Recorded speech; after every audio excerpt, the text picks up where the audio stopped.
Hello students, आज हम आपके लिए वर्कशीट नंबर 70 लेके आए हैं आपकी क्लास 10th साइंस की। And today's that is 21 December 2020।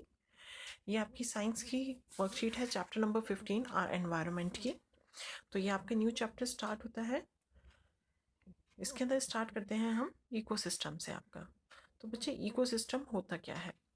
The entire interacting organism in an area together with the non-living constituent of the environment form an ecosystem.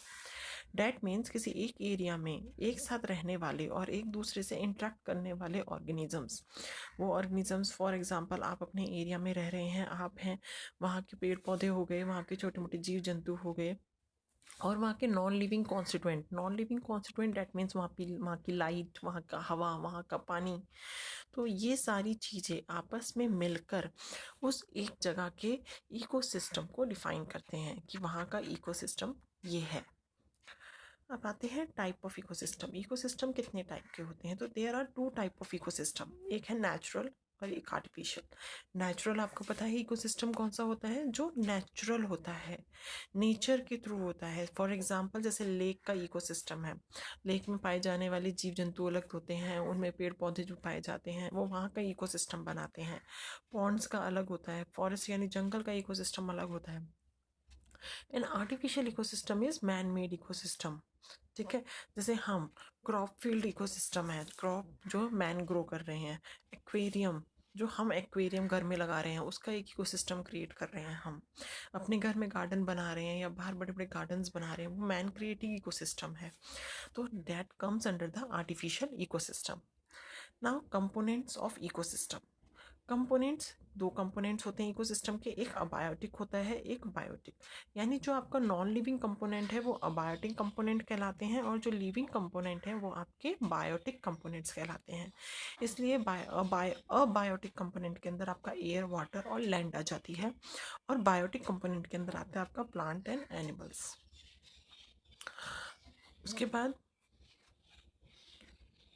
जो आपके बायोटिक कंपोनेंट्स हैं उनके अंदर 3 कैटेगरीज आ जाती हैं: producers, consumers and decomposers. Producers वो होते हैं जो अपना खाना स्वयं बनाते हैं और खुद बनाते हैं, वो खुद प्रोड्यूस करते हैं, तो इस कैटेगरी के अंदर हमारे ग्रीन प्लांट्स आ जाते हैं। कंज्यूमर यानी जो प्रोड्यूसर पे डिपेंड हैं अपनी फूड के लिए, या किसी दूसरे ऑर्गेनिज्म के ऊपर डिपेंड है अपने फूड के लिए। तो हमारे 2 तरीके के कंज्यूमर्स आ जाते हैं, इवन 4 टाइप के कंज्यूमर्स आ जाते हैं: herbivores, carnivores, omnivores and parasites.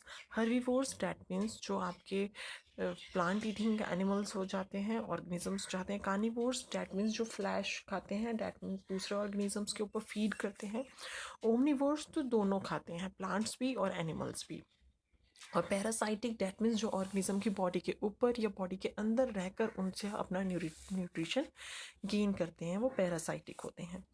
और डिकम्पोजर्स जो होते हैं ये टॉप मोस्ट लेवल के आपके कंज्यूमर्स वो होते हैं,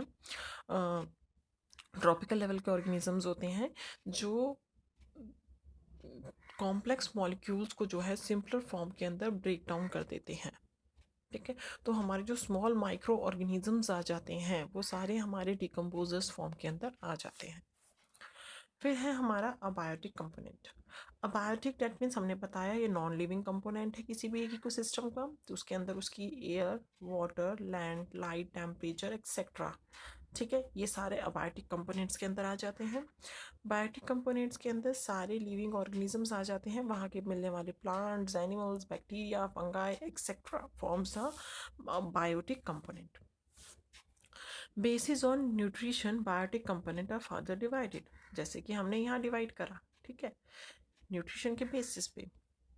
तो क्या है, देखते हैं इसे।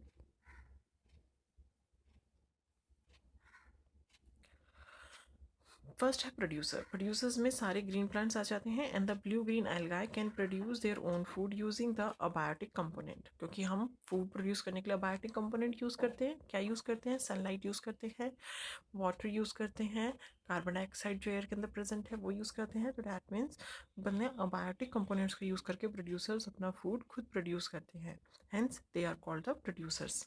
Consumers, including all animals which depend on the producers directly or indirectly for their food, they are known as consumers, and they are further divided into herbivores, carnivores, omnivores, and parasites. Herbivores are plant eaters, goat and deer. Carnivores are flesh eaters, tiger and crocodiles. Omnivores eat both plant and animals like human. Parasite live on the body of host and take food from it like lice and cuscuta. Lice live in the on the body of or animal like dog or human beings. Cuscuta is the plant जो plant hedge के अंदर घुस के उसको खराब कर देता है. कुस्कुटा एक बेल होती है, अगर वो किसी भी आपके गार्डन के अंदर आपके किसी भी प्लांट के साथ लग जाए तो वो उस प्लांट को पूरा क्या कर देती है, ड्राई कर देती है, सुखा देती है, क्योंकि वो उसके सारे न्यूट्रिशन खुद ले लेती है. फिर आ जाते हैं हम डिकम्पोजर्स पे. Decomposers include the organisms which decompose the dead animals and plants like bacteria, fungi, and this help in the replenishment of the natural resource. Replenishment का मतलब है that means complex molecule को simpler form में तोड़ के वो nature को वापस कर देता है. That is called the replenishment of the natural resources. उसके बाद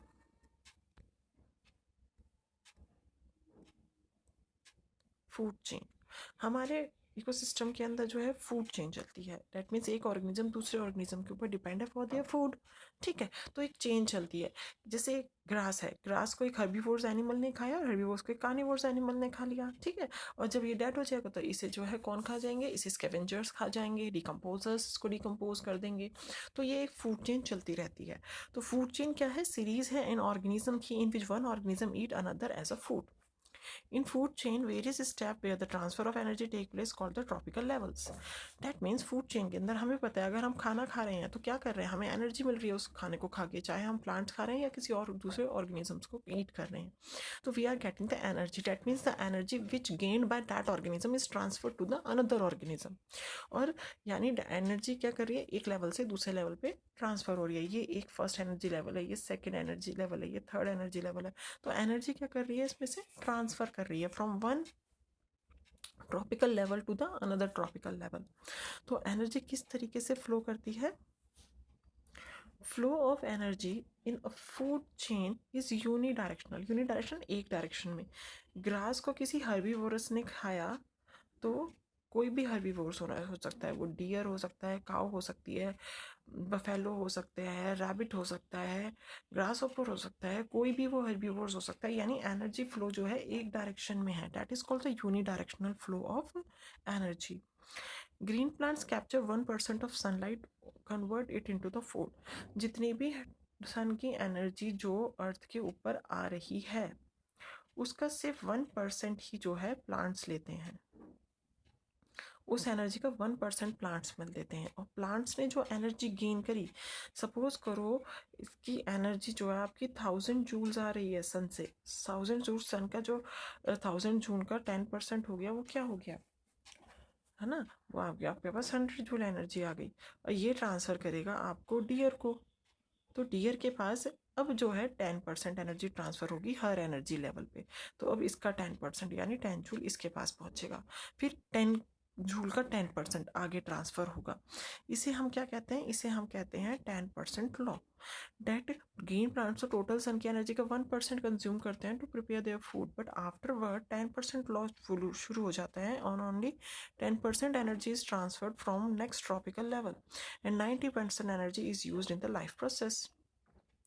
and due to gradual decrease in the energy food content 3-4 tropical level, क्योंकि आप देख रहे हो हर लेवल पे 10% एनर्जी ट्रांसफ़र हो रही है. ठीक है, पहले 100% 1000 जूल से, आप देखिए यहाँ से आप आराम से समझ पाएंगे. ये देखिए, ये हमारे डिफरेंट ट्रॉपिकल, ये हमारा सबसे स्टार्टिंग फर्स्ट ट्रॉपिकल लेवल है प्रोड्यूसर्स, ये हमारा सेकंड ट्रॉपिकल लेवल है, ये हमारा थर्ड ट्रॉपिकल लेवल, ये हमारा फोर्थ ट्रॉपिकल लेवल. ठीक है, अब इन्होंने जो है क्या करी, इनको प्रोड्यूसर्स को जो है 10,000 जूल एनर्जी मिली, क्योंकि इन्होंने जो है सन की एनर्जी का 1% कंज्यूम किया फॉर प्रिपेयर देयर फूड. अब प्राइमरी कंज्यूमर्स के पास क्या करें, इसका 10% क्या यानी 1000 जूल. सेकेंडरी कंज्यूमर्स के पास 1000 का 10% 100 जूल. फोर्थ के पास गया आपका 10 जूल, यानी आप हर देखो एनर्जी क्या कर रही है, ऊपर से नीचे डिक्रीज कर रही है, यानी from first tropical level to the next of the above tropical level जो है एनर्जी ट्रांसफर में क्या होता जा रहा है, कम होती जा रही है, डिक्रीज होती जा रही है एनर्जी, यानी अगर और ऊपर भी कोई लेवल होगा तो उस तक भी जो है बहुत ही कम एनर्जी पहुंचेगी। अब आ जाता है आपका magnification, biological magnification, the concentration of harmful chemicals. अब हमने कुछ भी हार्मफुल केमिकल्स है, ठीक है, हमने खाया, हमारी बॉडी को तो नुकसान पहुंचाया ही पहुंचाया, लेकिन जब वो नेक्स्ट लेवल पे पहुंचेगा, जो हमें खाएगा, जो नेक्स्ट लेवल पे पहुंचेगा वो फूड चेन के थ्रू, वो उसके अंदर और ज़्यादा कंसंट्रेशन के अंदर पहुंचेगा, तो यानी वो हार्मफुल कंपाउंड ट्रॉपिकल लेवल के अंदर ट्रांसफ़र होते होते होते क्या कर रहा है, एक बायोलॉजिकल मैग्निफिकेशन फॉर्म ले रहा है। तो यही लिख रहे हैं ये, the concentration of harmful chemical increase with every next tropical level in a food chain, this is called the biological magnification and maximum concentration found in human as they are the top of the food chain. ठीक है, for suppose example हम ले सकते हैं जैसे fishes, harmful fields के अंदर से हार्मफुल केमिकल्स फ्लो करके फील्ड के अंदर गए, पानी के अंदर गए, पानी के अंदर जो एक्वाटिक ऑर्गेनिज्म थे उनकी बॉडी के अंदर गए, उनको जो है किसी दूसरे एक्वाटिक ऑर्गेनिजम्स ने खा लिया या प्लांट्स के पास चले गए, उनको ह्यूमन ने कंज्यूम कर लिया, फिशेस वगैरह को।